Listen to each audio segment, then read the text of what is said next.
Goeiemôre, Dok Matt wat praat. Ek kyk na 'n TV-program, 'n jong meisietjie, baba eintlik maar nog sit op haar pappa se skoot en hulle sit langs 'n tierhok waar tiere aangehou word. En hierdie een tier steek sy poot deur die heining en hy hak hierdie jong dogter in haar klere en hy sleep haar nader, byt haar onderkaak af, byt haar oor die kop en terwyl hy besig is oor die kop steek die pappa sy hand in die tier se bek. En van die werkers kom aangehardloop en hulle slaan hierdie tier met 'n graaf en uiteindelik los hierdie tier. Hulle jaag hierdie jong dogtertjie, baba eintlik 'n paar maande oud, jaag hulle hospitaal toe en wonder bewonder oorleef sy dit, vele operasies en hierdie arme kind se gesiggie is vermink.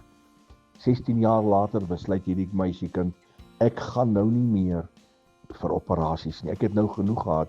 Die wêreld aanvaar my soos ek is, of hulle moet dit maar net los. En na vele operasies en veloorplantings en beenoorplantings, op 16-jarige ouderdom los sy. Nou is sy net hier in haar 20s, vroeë 20s, en nou het sy onderwyseres geword.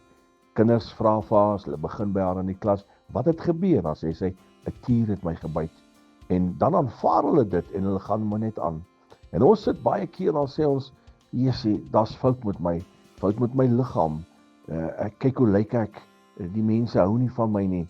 Jy is geskape, jy is deur Jesus se hande geformeer, jy is 'n koningskind. Moenie dink jy's lelik vir die wêreld daar buite nie.